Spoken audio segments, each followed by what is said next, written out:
morning, New Jersey. Welcome to the show. We're episode 6. I'm your host, Liz Vaynerchuk Novello. And sorry, we are like 12 minutes late. We had some technical difficulties.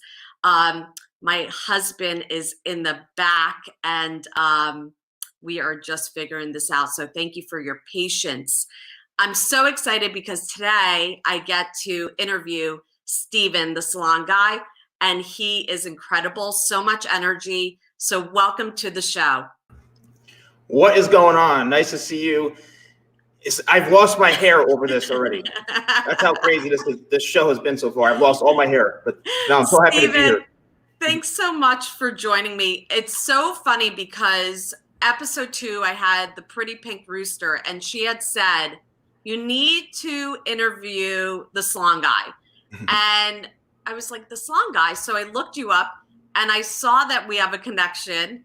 And then I realized that I probably read a tidbit about your story in my brother's book, Crushing It. And so we immediately jumped on a call, and your energy is incredible. But I also wanted to have you because I think what you did is incredible. I think that a lot of people in different industries don't realize that they should be building their brand. And you have taken a really big part of the, Instagram hashtags. I could not believe how many people are looking up hair, and I should pay more attention. I could use some help on my hair. But you have taken this hair world, this hairdresser, hairstylist, in a whole different route, and especially with building your brand. So you're not only an author of Brand You have been in many notifications on men's magazines, Men's Health Magazine, TMZ. So I just want to talk to you about how the Salon Guy got started. Well, the first thing I did is I was born, okay? That's how it all started. I was born. Well, interestingly enough, a lot of times things happen from a major tragedy. I was adopted at a very young age and adopted into a great family, the Marinaro family. And about 11 years ago, my mother, who adopted me, had passed away. That was the driving force of me starting my business and my brand. And also your brother, Gary. I watched a video of his on YouTube, an old video of his, and it was like a Web 2.0 video, and he was on stage cursing and yelling, and I was like, oh my gosh, this guy's incredible. Like, I love this guy. Read his book, Crush It. So that gave me kind of the roadmap of how to start whatever it is I was doing, because I had no idea what I was doing. I was one of the few, if only, hairstylists putting out content on YouTube 10, 11 years ago. And then between the emotional connection of saying, you know what, I'm going to do something in my mother's memory that I'm never going to back down from. And that was kind of the driving force. Before that, I've been in the beauty industry about 25 years as a hairstylist. I got into it not knowing what I wanted to do out of high school. So, I was like, cool, I get to be around girls all day. I'll do that, Yeah. So why hair? Like, obviously something inspired you, or that you liked, or, were you cutting your family's hair, or how did you get into wanting to be a hairstylist? It's interesting. So yes, I used to shave, friends of mine. I used to do these lame haircuts on them, not even know what I was doing. Yeah, I'll shave underneath your, these like ratchet, like 90s haircuts and stuff. And I love it. And then funny, this is a funny story, but I'll make it quick. There was a woman who worked at a hair salon down the street from where I used to live.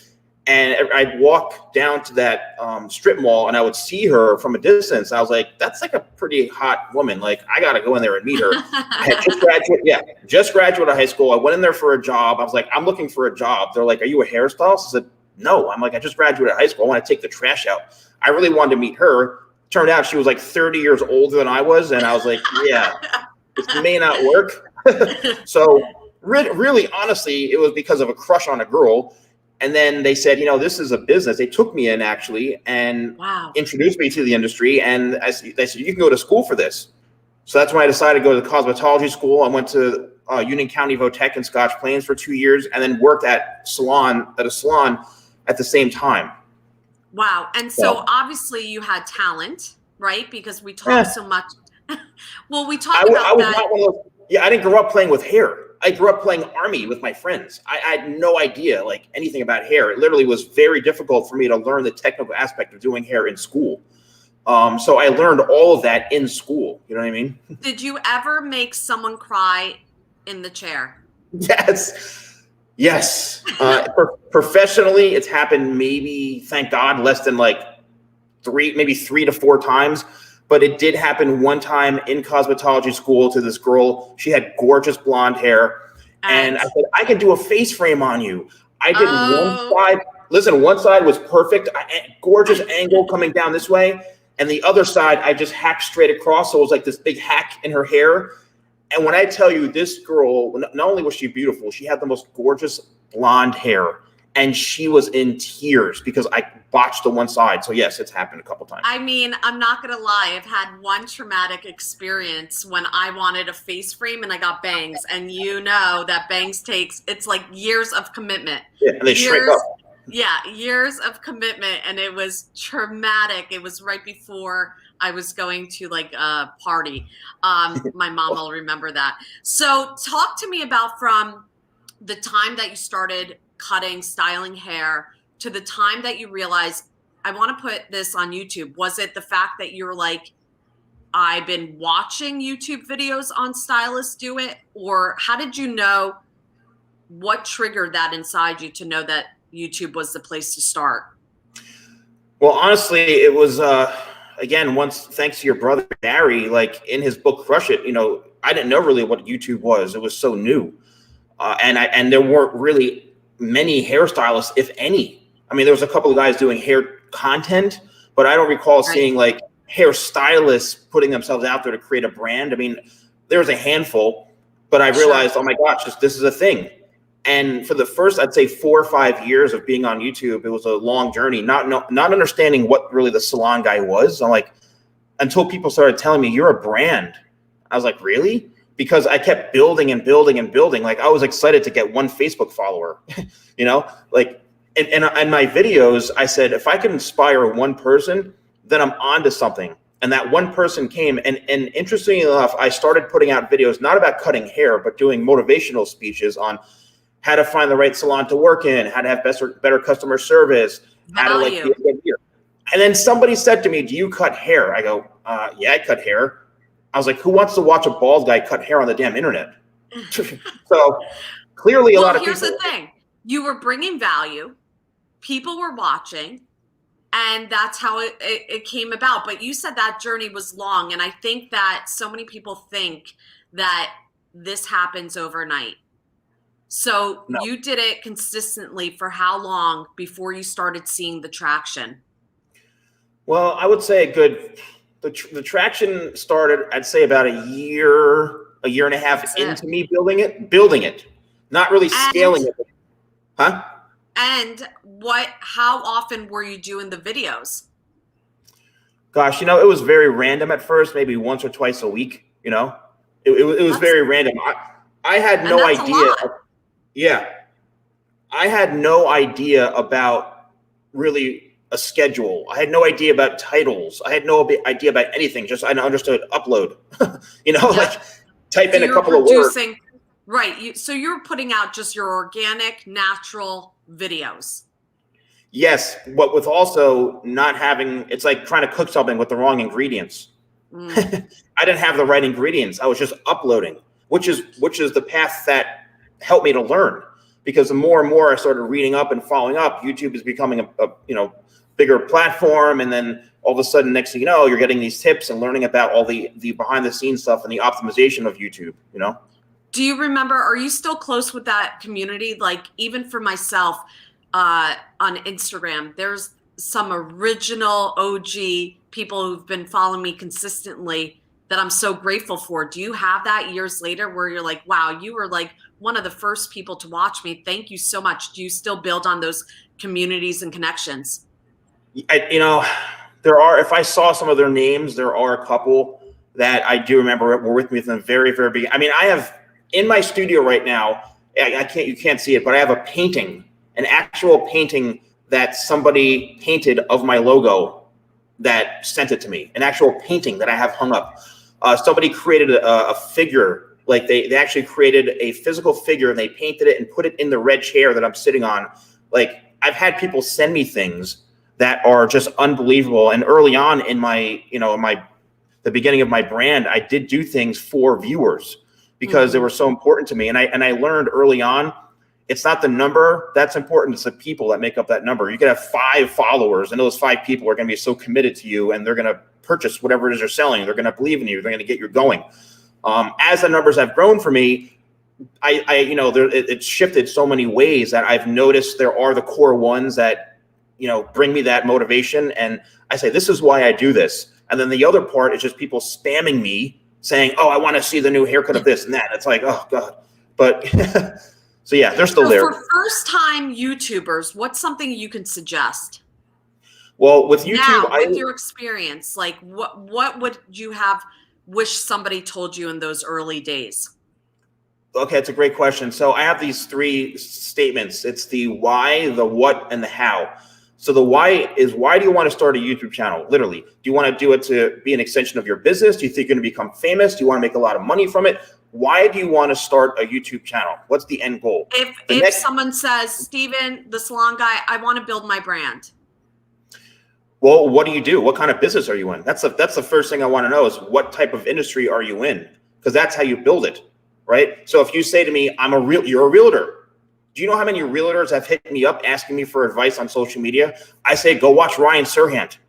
Ryan Serhant, we all know him. I read his book, Sell It Like Serhant. I'm not even a realtor. Yeah. There's so many things you can do in every different type of profession, whether you're a restaurant, whether you're an artist, whether you're an athlete, a musician. I could sit here and spew out advice all day, but it's really a universal thing. It's the why, right? Right. Go ahead. The why and the what. What type of content are you going to put out? And how the heck are you going to do it? How are you going to film it? How are you going to edit it? How are you going to commit to your channel? It's like nurturing a child. Did you ever have fear? Did you ever have because Mitch so well, he put it, Steven had the guts to take the risk and think differently. Yeah. Well, thanks to Mitch too, because he made something happen very early on where I said to Gary many years ago, I said, one of these days. Who doesn't know Mitch? Everybody, Mitch Slater, he's the best. I don't understand how everybody knows this guy. It's incredible, Mitch. I'm sorry I didn't realize that you've reached out and hit so many different people. So early on, go ahead, give. Yeah, Mitch, I had said to your brother, I said in an email, I said, Gary, or I forget, I said, one of these days, I want to be able to shake your hand in person. And then Mitch invited me to this private event he did, and Gary was there. I was right in the front row, and I finally got to meet your brother. I shook his hand. Actually, it was a big hug. I mean, there's photos of it, and so I'm very thankful to Mitch for that. That made the strong connection, and it was like different layers and layers between that relationship with your brother and I. But yeah, thank you, Mitch. Who has been a huge influence? You said that your mom passing really triggered. Why did that trigger for you to know to build a brand? Were you were in cosmetology, like doing all this for so long? What really pushed you at that moment? I guess it was like, because when she adopted me, she did something she adopted me as a widow, like in her 50s, Wow. Yeah, she adopted me. She was a foster mother. How old were you? Yeah, how old were you? Well, I mean, less than a year old is when, I was born into a very not a healthy environment. Let's just put it that way. My mother being a foster mother, I had to be taken to her because of some sketchy stuff going on, from what I recall, or what I've been told. Sure. My mother had watched a lot of foster children, and from what I was told, she saw me and she said, "I'm not letting him go," mostly because I was so cute. Secondly, but honestly, it was because I guess she said, looking at she saw something. She goes, "I'm not letting him go," and it took her I believe about 6-7 years of watching me and being there for me when I went to court when I was 7 years old to choose the family, and then I went with my family now, Marinaro family, and then everything I said, I'm going to do in her memory, because what she did for me and what my family's done for me, I can't forget that. So that's what's driving me forward. Yeah, that's what's driving me forward. That's so beautiful. How did the salon guy, how did you pick that name? Really, really interesting because I'm like, what do I call myself? Am I like the like Steven the hairdresser or what? And then I was just like, I don't know, like maybe I'm the salon guy. And I was like, oh my God, that's it. I think I was talking to somebody. They're like, that's it, the salon guy. And I committed to it. That's the thing, is I committed to it. I didn't back down from it, because with branding, you can't shift, right? And different names, like Nike's not changing their name every 5 years. Starbucks not changing their name. So I committed, and I made sure I was also relevant. Okay, I made sure I was relevant. How did you do that? How did you do that? By being a hairstylist. I can't be a chef and call myself the salon guy, or I can't be a hairstylist and call myself the restaurant guy. You know what I mean? So I tried to stay relevant, which it came naturally. I mean, the salon guy was a perfect fit for the industry I was in. So did everybody start just calling you the salon guy? Yeah, it was funny. I'd go to these events and, hey, salon guy, and it's kind of like watching the movie The Social Network, when they used to call it the Facebook. It said drop Right. just Facebook. Right. So people start coming, hey, salon guy. But I haven't dropped the yet. What was the biggest lesson you learned that first year on YouTube? Just about connecting with people and how valuable the viewer is. Because I didn't have a whole lot of views. I didn't know what views were really. I didn't know what an audience was. I was like, oh, I have like 6 people watching. I think even going back, there's a YouTube video I did. It's like, thank you to my first 100 subscribers, 100 followers or something like that. I don't even know what the hell I called it.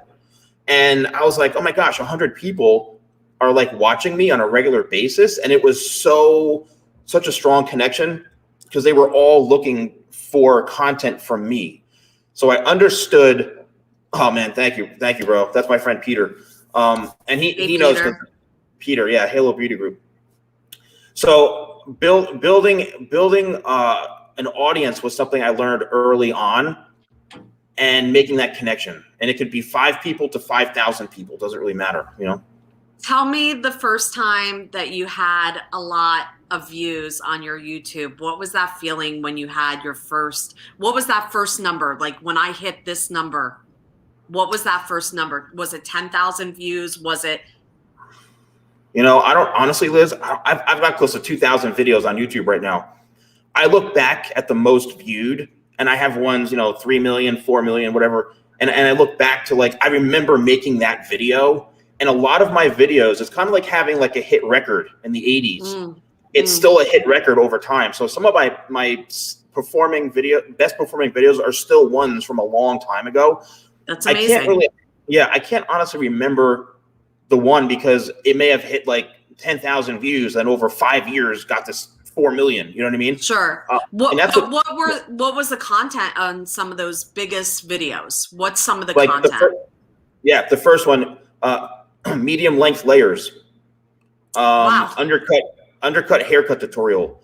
Some of them, I do hair tutorials of technical haircuts, like how to cut a 1-length bob, how to cut layers, how to cut bangs, whatever. And then I do these recreations of celebrities, musicians, athletes, gaming character, whatever it is. So sometimes a lot of those do very, very well. Who was the best person to cut so far? Do you have like a favorite? I think favorites. Some of them are watching. I know Nick Barisha, who yes, from Kacheria. Yes, Nick. I want you on this show. Yes, we got to get Nick on. Nick. I mean, he's a great client of mine. And he has amazing hair, by the way. He has amazing hair. Well, I didn't even know that you were the one to cut it. So, Nick, I applaud your hair. I love your restaurant. We've had, private parties upstairs with my family. Probably didn't know, but I love their restaurant, Focacceria in Liberty Corner. So shout out, and he has amazing hair. So that's amazing. A lot of the cousins, I can Ephraim. I do. I mean, all of them. I do. A lot of them. Honestly, I get about a dozen people a week at least from all over the world that want me to cut their hair. All right. I had one woman fly in from Italy for a haircut with me. I've had people come in from Canada. I've had people travel across state, cross country to get here. They all over the place. And they're usually really, really great experiences. Some I've learned that sometimes people on the internet could be a little wacky, right? It could be a little cuckoo, and they become a little obsessed, and it gets a little bit crazy sometimes, and they're hard to please. Because if somebody says to me, Steven, I've been to 15 hair salons in my town, nobody can cut my hair right, I'm coming to you. I'm like, oh, really? No, you're not. Because if 15 people can't make you happy, I'm sure as hell not trying. I'll tell you that right now. So, but yeah, I have some great clients, and I've actually, I'm not really seeing as many clients anymore. I'm focusing on other aspects of my business and stuff. But yeah, how do you deal with the naysayers or like people who said, no, Steven, like terrible idea, like you're wasting your time? Were there people that did that? Were there people that didn't support this idea? I would say yes. Another driving force was when I explained to somebody in my industry that I want to do what I want to do. And he said, you're not going to be able to do that because you're not going to be like so-and-so who was like a big name. And I said, you know what? Like, I don't want to be like him. I want to be myself. And that's going to force me to do something that I'm going to be proud of, that guy's not going to do for me. So yes, I had one person tell me you're never going to be able to be known or big because of, so that helped me. And I would say people never said you used it as motivation, right? Oh, big time. It sounds like it. Yeah. A lot of success comes from failure, rejection. I mean, from negativity. The lowest of your lows will determine the height of your success. So as low as you go, you can raise that much, come back that much higher. So go ahead. We spoke on fear. I consider myself more fear-based than fearless. I'm learning that the fear, when I have fear, it's the thing I should lean more into. Yeah. Can I talk to you about fear? Please. I'm going to change your mindset. And I have to say hello to my sister, Mary Lou, and my brother-in-law, Frank. Mary Lou, thank you for joining us. Marmalade, my son, Steven. I don't know who's watching, but hello to all my family who's watching. I love it. Yeah. So one thing about fear that I've learned is that fear is actually afraid of you because fear knows you're going to overcome it. So failure is not an option. Fear doesn't even exist in my vocabulary anymore, in my mindset, because fear is afraid of me. Fear knows that I'm going to win and overcome it. So I never even think of the word fear anymore, to be honest with you. That's amazing. So I love that Mary Lou is on. She said, don't forget your sister. I love that. I know. Thank you so much, Chef Lizette, for always tuning in. Melissa, I'm so happy to see you. Jenna, the best of the best, is on. She was saying that she went to cosmetology school in Union, but she got nervous about the horror stories. Jenna, I would trust you. Can you cut my hair when we see each other next? Anyway, I love where this is going. So you no longer had fear. You obviously have this beautiful family that's supported you. Mary Lou seems like she's a supporting sister.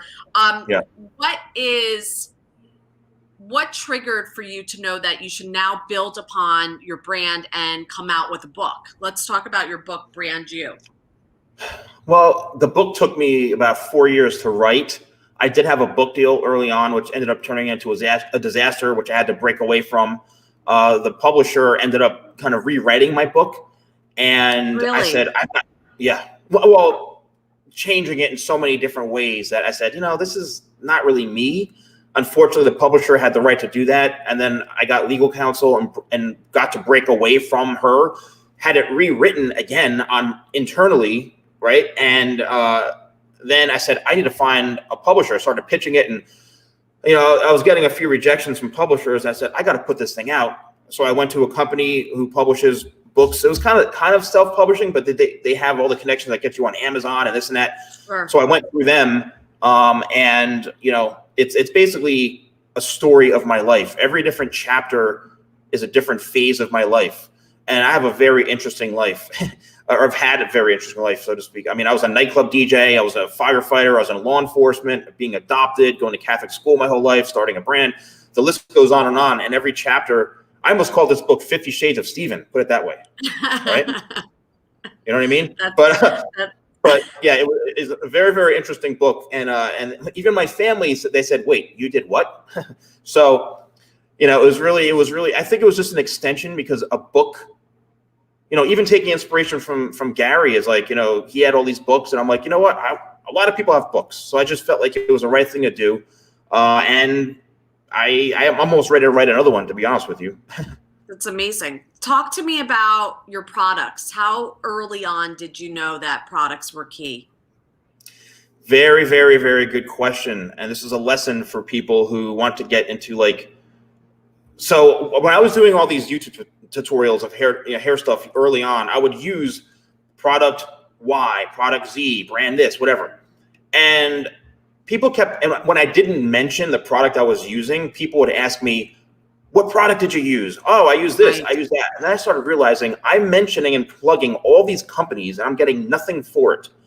I need to have my own stuff, because if people are trusting my opinion that strongly, sure, I need to capitalize on that. So that started the whole journey of building a hair product company, which it was really tough at first, having a partnership with someone who's a chemist and and then backed out of it last minute. And I'm like, oh my God, I spent 1.5 years with this guy. And then he backed out all of a sudden. I'm like, then going through different manufacturers, being promised a number of things. And now I'm at best I can possibly be with. I have different manufacturers, but I've got a full line of hair products for men and women.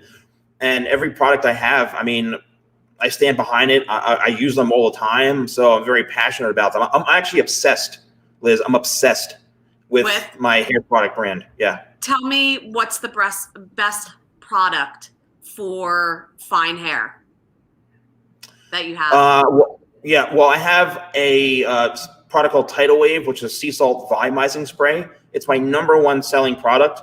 I also have a spray called 25 spray, which has 25 benefits to them, and one of them is adding a little bit of thickness. But the Tidal Wave really helps. Also, my thickening shampoo and conditioner. So with hair products, it all starts with the foundation. It's like building a house. Every product has to have fulfill a specific need for your hair. If your hair is dry, then use something moisturizing. If your hair is fine and limp, use something to give volume. If it's frizzy, use something to smooth it. So you have to build those layers within the products. And a lot of my products, I use, 2 to 3 on average per head, because they're all doing something specific. Tell me where people can find your products. TheSalonGuy.com/shop or shop.thesalonguy.com. Very, very easy to find. But yeah, the products are awesome. How much more time do we have, Liz? Because we're just getting started. We're just getting started here. I got about 6 hours ready to go here. No. We're about to talk a little Jersey talk, but let's finish out with 3 things that you suggest for anybody who wants to start their YouTube channel. I know the why, what, but what's the first thing that somebody could do when they know what their product is, when they know what their business, they know why they want to do it is to build brand? What is 3 things that you could do to get your information out? One would be, what is the message you want to have come across to your viewers? What type of commitment are you going to make to a YouTube channel? And then the technical side of things, right? The camera, the audio, the message is very, suggest? What do you suggest for camera, audio? Yeah, well, look, people can, with this nice little thing right here, the iPhone, especially the new ones, you can make content off of your iPhone. As long as you have it horizontally like this, you film it, and you're good to go. Then you start going into the DSLRs. You can buy a shotgun mic that you can attach to it. You can buy these cameras for $600-700, if that. They come with an attached lens. There's many ways. Get a ring light. Right, these ring lights are nice. You don't have to go super crazy for creating a YouTube channel. But I will tell you, if you are not putting out that visual perception or that whatever you're portraying, people are going to remember that. So if your first video looks horrible, like it's shot in a really dimly lit garage, then chances are the person's not going to come back. But because I see so many YouTube channels that hardly have any subscribers, or maybe a couple hundred or 1,000 or whatever, and their content looks amazing. And I don't even think of the subscriber base. I come back because of how they present themselves, from the audio, from the lighting, from the camera. So I would say from the very beginning, make sure you present yourself, because brand is all about perception. And if you want people to believe in you or buy from you or watch you, it's how they're gonna perceive you. And I think it's just consistency, right? Like just trying, get it out there. I really suggest to everybody who wants to build their brand, just do it, start today. It gets better. It gets better, you know, as you become consistent, building on your community, like you said. We have so many questions, and I'll definitely have you on my Instagram answer from Jen wanting to know what dry shampoo for thick hair good to use or not to use. Let's answer Jen because she's fantastic. Yeah, I have one called Dust. I mean, you know, there's so many dry shampoos. Most of the time I don't even know what the hell's out there. I just know my own. But dry shampoo is really, really helpful. Every 2 to 3 days, you know, you spray it in, work it in the hair, and it kind of absorbs the oils and, you know, product buildup and things like that. But yeah, dry shampoo is good to use. Steven, let's talk Jersey. So you're a Jersey boy, right? And so Yep. you grew up in Scotch Plains. Yep. So when you were talking about the salon, was it the strip mall where like by the tavern there, or like Pantages, or what's that No. place? I grew up on the north side, right? You got the north side and south side. So I was on the north side on Mountain Avenue. And it was a strip mall where Nunzio's Pizza was. Remember Nunzio's? I do. I don't know. Yep. So there was I drive through. I worked in Garwood, so I would cut through Scotch Plains. Yeah. So right next to Nunzio's Pizza, there was, you know, Mountain Deli. There was Nunzio's, and then there was a hair salon. There was the pharmacy. I think it was Ray's Pharmacy. And then to the right of that was a hair salon. Oh God, what was the name? I think it was called Touche or something like that. That's where it all started. Going Right into there. that little place. And then they moved across the street, right across from Beaucraft on Route 22 in that strip mall over there. And then I was working. Please, Yeah. let's talk about Beaucraft. Like that place scared me. I was upside down on one of the rides, and my like Pepsi Coca-Cola sunglasses fell off, and I was holding on for dear life. How many times did you go to Beaucraft? My first job was at Beaucraft. I think I was 16 or whatever the hell you get working papers. I think I was 16. My first job was Beaucraft. I'll never forget. On 22, if you don't know, that's the place everybody's gone or wanted to go as a kid. It's all knocked down now. I think they're putting condos up there. They are. So tell me, where's the best pizza in New Jersey? Oh man. See, I'm in the Middlesex County, and there's a place called Pasquale's. Where's Pasquale's? I think it's in, I don't know if it's North Brunswick or East Brunswick, but it's one of the Brunswicks. It is unbelievable. Now, I haven't ventured out as much. I'm not like a pizza hunter like Portnoy, you know. But I don't do pizza reviews. But there's I'm sure there's loads and loads. But the one near me, Mancini's is another decent one. But Pasquale, it's the best grandma pie. It's unbelievable. Okay, best beach in New Jersey. Dude, man, Wildwood. Well, I would say the nicest is probably Spring Lake, but Wildwood is where I grew up, you know, or going to when I was a kid. Wildwood taught you many things, didn't it? That boardwalk. That boardwalk. I mean, every year I'd go down there with my family, you know, from a small child. Best bagels.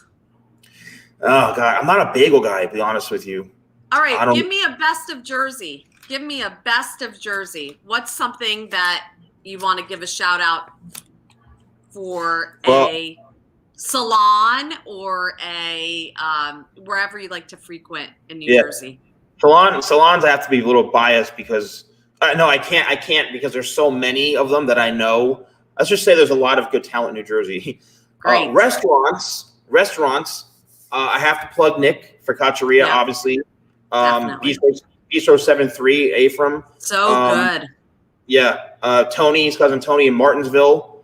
I've never been there, and that's so close to me. I've never been there. A lot of those guys are involved in some great restaurants. I mean, there's so many restaurants, but like, if you're going to venture out, you know, you see what COVID has done. You forget what the world's like outside. For sure. We're going to have to toast at Focacceria when things settle down a little bit. But I mean, go ahead. The other day I was talking to somebody and I'm like, you know, I'm sorry, I don't recognize you. I've been talking to you for 25 minutes. She's like, I'm your sister. I'm like, oh, I'm sorry. I could have sworn. But no. You're not recognizing your sister. Anyway, I so appreciate you coming on the show. Everybody go check him out, The Salon Guy. He has products, a book, and I know that he's so into his community. Definitely write him, and I will talk to you all soon. Have the best Saturday, guys. Take care. Bye.